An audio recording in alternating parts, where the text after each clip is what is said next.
When you think about technology first, you start thinking, okay, how do I use AI? Suddenly you forget that the most important thing is actually not using some kind of technology. What are some of the mistakes you made when you first started doing cold outreach? This last phase was interesting because we started to use AI to personalize outreach. And what are you excited about trying to improve your cold outreach further? You guys now have this feature that you can use audio. I did try it. The response rate is a lot better.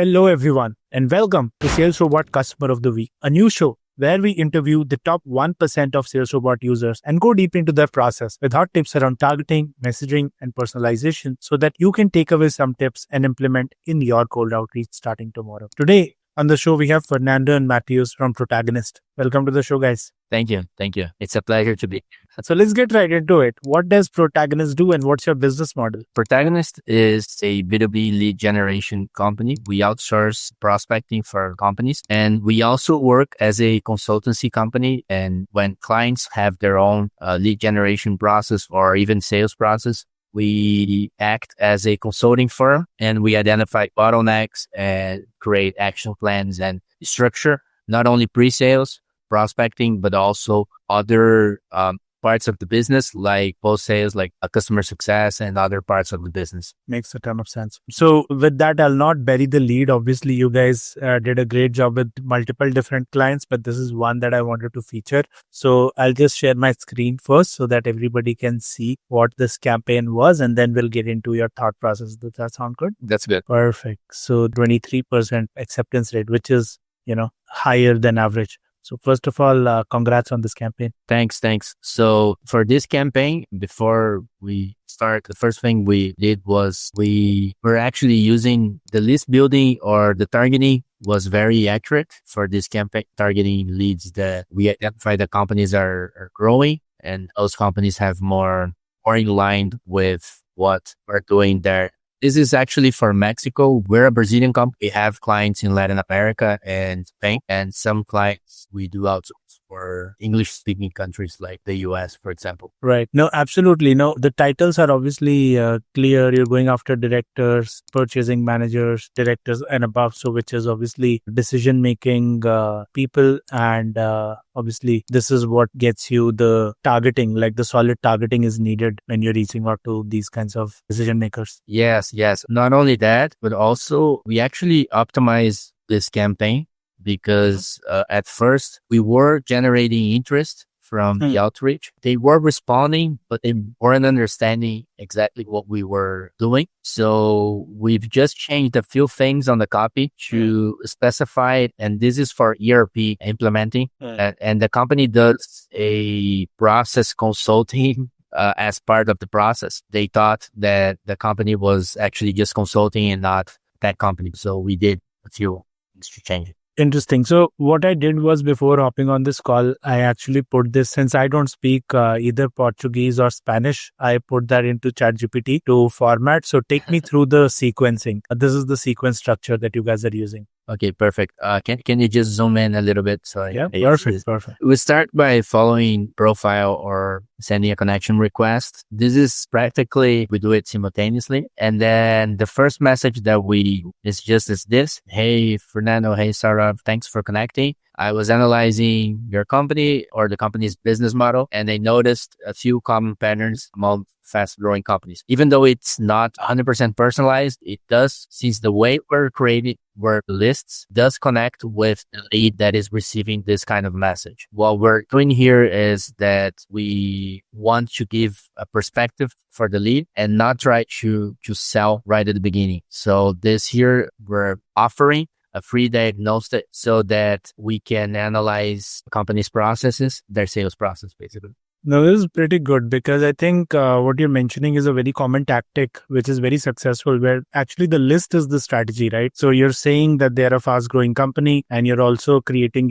kind of curiosity by saying you're noticing a few common patterns and a free diagnostic. So you're creating something that makes them feel like, hey, this something might be valuable for me, which makes them want to reply, which is why the response rate is also pretty good on just this message. Exactly. And then should not just send messages randomly. What we did was we created a few steps like liking a recent post, following profile, things that generate trust, but not necessarily we're forcing a prospecting. It makes a ton of sense because this behavior is more like what a human being would do, right? As opposed to an automation where the automation will just keep sending you messages, but people, they would do random things like a post, maybe leave a comment, maybe endorse your skills. Doing things like this as a part of your sequence makes them feel like, hey, this is a person who's really doing it, as opposed to just using some kind of automation to just keep sending me messages. Yeah, exactly. So basically, we're trying to create here is connection with the lead so that the lead knows that we're not selling anything right off the bat. Like we're trying to create or to add some value. And then after the first follow-ups, the idea is to actually pitch them. Yeah, absolutely. I think this is a very key line here, right? You're promising to not sell anything without context, which is what creates that bit of trust, right? Like, hey, this person is not just here to take my money without, thinking about whether it's actually beneficial for me. So this is where, these kinds of copywriting techniques really help. Not for this specifically, but we're changing it for a lot of our clients recently. We're starting to offer this free lead magnets or like a free checklist or like something free before actually pitching. For example, in this case is an analysis diagnostic of the company. For example, for a marketing agency where we were offering a website audit. So I think this kind of offering establishes trust between us and the client. We were trying to slightly change the call to actions to make it not only more natural,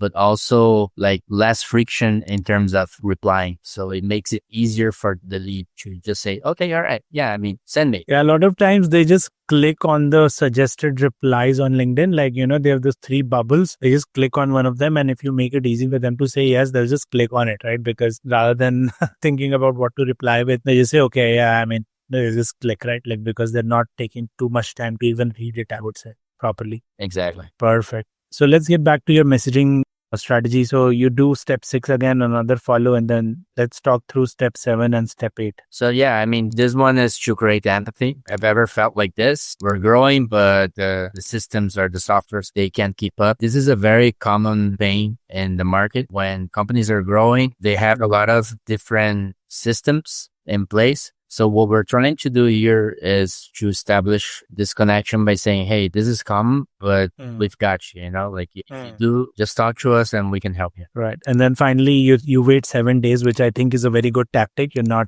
bombarding them too much. And this is the last sort of wake-up message. The last message saying it might not be the right moment, but if it is, just let me know if you want to scale. The idea is to generate this kind of connection with companies here. Definitely. Interesting. So now let's change gears a little bit and let's get into your journey. What are some of the mistakes you made when you first started doing cold outreach? I think we've been through a lot of different phases. So for example, this last phase was interesting because we started to use AI to personalize outreach. And I think it's good, but sometimes if you have bad personalization, it's worse than no personalization. Yeah. So I think this is a mistake that we've made trying to add AI. And when you think about it, the AI hallucinated or created messages that didn't make it. It did make sense, but it wasn't really easy to understand. So when we simplified and said, hey, let's think about this segment, this industry specifically, and we can use AI, but if we're going to use AI, how are we actually using AI to show that it's possible to use AI and slightly use it so that the lead can see there is AI in it, but they can't notice that is something robotic or that is something that is kind of misplaced, because a lot of times the AI personalization, if you do it not properly, messaging gets truncated. It doesn't feel natural. So this is the mistake that we did recently. We've been doing lead generation from maybe 4 or 5 years. I don't know how long we've been in the market. One thing that we can share as a mistake that we did in the past was thinking that one strategy, one size fits all, like just adapt a strategy and regardless of AI templates or anything else. I think this is something that we've learned that sometimes you have to not just adjust the pitch to the ICP, but also try to understand who's receiving the message, what kind of message are you sending. If I were the lead, would I respond to that kind of message? Going back to the basics, because the essence of outbound, it's always been the same. So basically, I think it's sometimes we overcomplicate things. And when you simplify it, going back to the structure, to the foundation of outreach, then results become more like a consequence of your job. I think that's spot on, because when you think about technology first, like you start thinking, okay, how do I use AI? Suddenly you forget that the most important thing is actually not using some kind of technology, but to write a message to the right person at the right time with something that will make him or her want to reply. So AI is completely optional in that sense, right? Like, because ultimately what you're going after is just like making sure that is the right person, right time, right message, right? So it doesn't have to be AI, it's just those three variables that need to be solved for. And for example, even in this campaign, I think you solved it really well with your strategy by going after,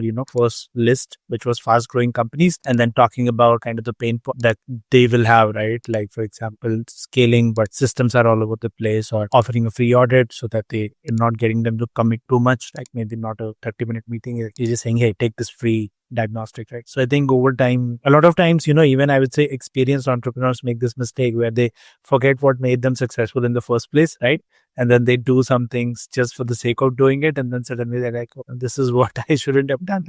I keep thinking of, like the whole metaverse issue, right? With Mark Zuckerberg, right? He was so good and he established Facebook first by just going after real people, real identities, real colleges. And suddenly he forgot about that and said, okay, let me put like hundreds of billions of dollars behind metaverse that nobody really adopted because nobody was real there, right? So it's like even the best entrepreneurs are not immune to this mistake. Everybody kind of makes it. Perfect. With that, let's get into my final question then. What are you excited about trying to improve your cold outreach further? I saw that you guys now have this feature that you can use audio or do on video now, like as if you were sending from the mobile phone, for example. I did try it manually using it, and the response rate is a lot better. I mean, I haven't seen exactly how you guys do it, but I know that you can use, for example, 11 Labs to clone your voice. And we use 11 Labs. Yeah. Point being that regardless of how you do it, even if it's not personalized, but you can just record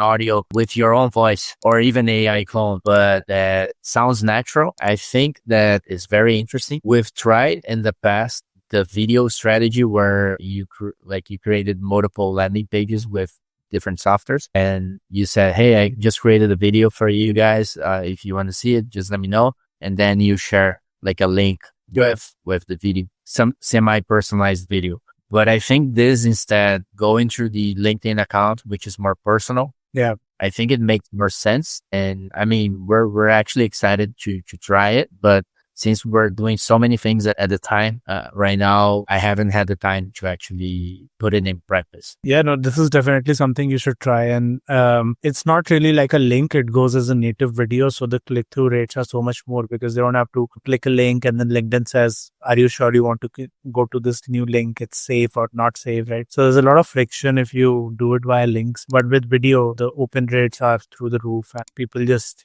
watch it, and that increases reply rates. And even if they don't reply too much, it creates a more positive impression in their mind that, hey, this person tried to, record a video for me, which is something that shows that, hey, you made a bit of an effort. So even if, the reply rate doesn't go up, the brand perception definitely improves in that sense, right? Even though you're doing outbound. So it's a win-win. Yeah. And I mean, I'll see how the reply rates and like, how would that actually work with certain volume, because at the end of the day, like we all want to generate more leads, make the process more efficient. And this could be a game changer if done correctly. Absolutely. Absolutely.